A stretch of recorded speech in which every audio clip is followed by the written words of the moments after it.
Bienvenue sur Couple Complice, c'est la chaîne de l'amour, la chaîne du mariage. Ici, on est passionné de voir des mariages forts parce que deux personnes fortes produisent un mariage fort et puis un mariage fort produit une société et une nation forte. Alors, aujourd'hui, sans plus tarder, je t'invite à suivre cette présentation, suis cette vidéo jusqu'à la fin. Nous nous sommes posé cette question. Quelle est l'erreur fatale que beaucoup de gens commettent en couple?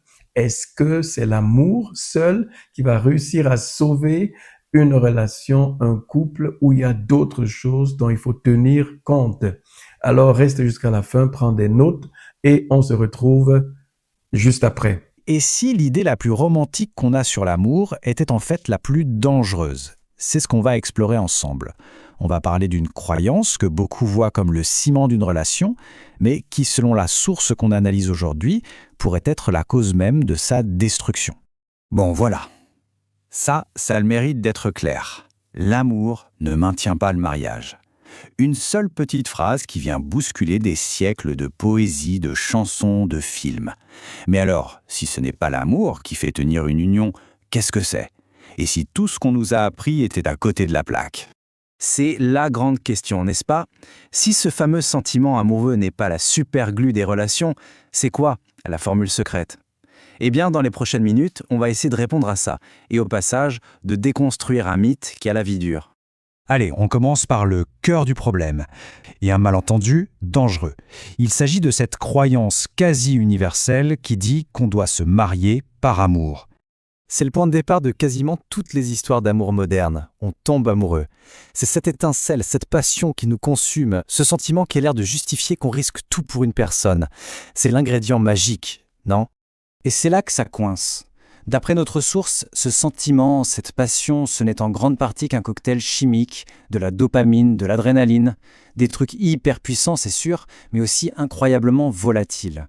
Fonder un engagement pour toute une vie sur une simple réaction chimique, c'est un peu comme construire une maison sur un nuage, ça ne peut pas tenir. Bon, alors si les sentiments ne sont pas la fondation, qu'est-ce qui peut l'être? Ce n'est pas un autre sentiment, mais quelque chose de beaucoup, beaucoup plus solide, la connaissance. Cette analogie, elle est juste frappante. Pour avoir un permis de conduire, on passe des mois à potasser le code, à prendre des leçons, on passe des examens. Mais pour un certificat de mariage, un engagement qui peut durer 50 ans et impacter des familles entières, il suffit de quelques papiers. C'est quand même fou, non?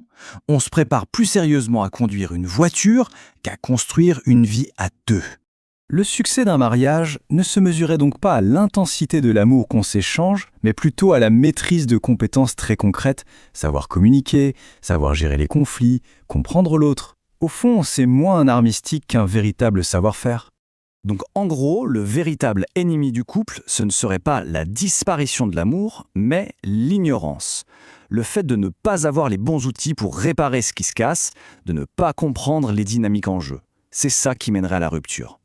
Mais attention, pour acquérir cette connaissance, il faut d'abord bien définir les termes. Parce que le mot amour, c'est un immense fourre-tout. Un petit retour en arrière à la sagesse des Grecs anciens, qui n'avaient pas un, mais bien 4 mots différents pour décrire l'amour. Alors on a d'abord Eros, l'amour-passion, l'amour physique. Ensuite on a Philéo, qui est l'amitié profonde, l'amour fraternel. Et puis Storgé, cette affection un peu familière, le confort d'être ensemble. Le point commun de ces trois-là, ils sont tous conditionnels. Ils dépendent de ce que l'autre nous apporte. Mais le quatrième, agapé, lui, il est radicalement différent. L'agapé, c'est une autre dimension. Ce n'est pas un sentiment, c'est un principe.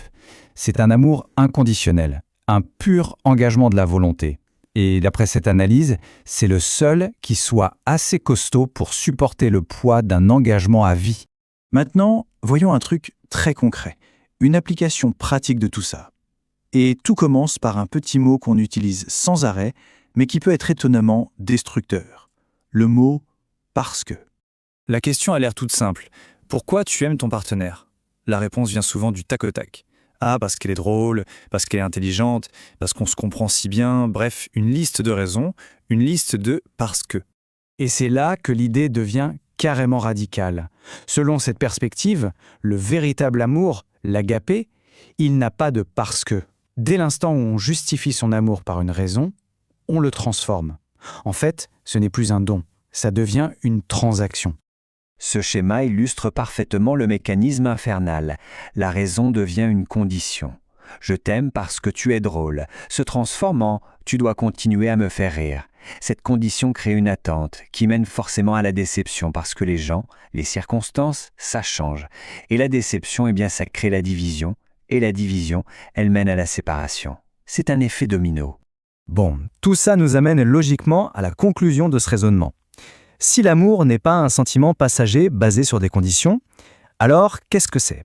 C'est ça, le changement fondamental de perspective. On ne tombe pas amoureux, comme on tomberait dans un trou par accident. On choisit d'aimer. Ce n'est pas un état passif qu'on subit, c'est une décision active. C'est un verbe d'action, un choix qu'on renouvelle tous les jours. Ce graphique, il est super parlant.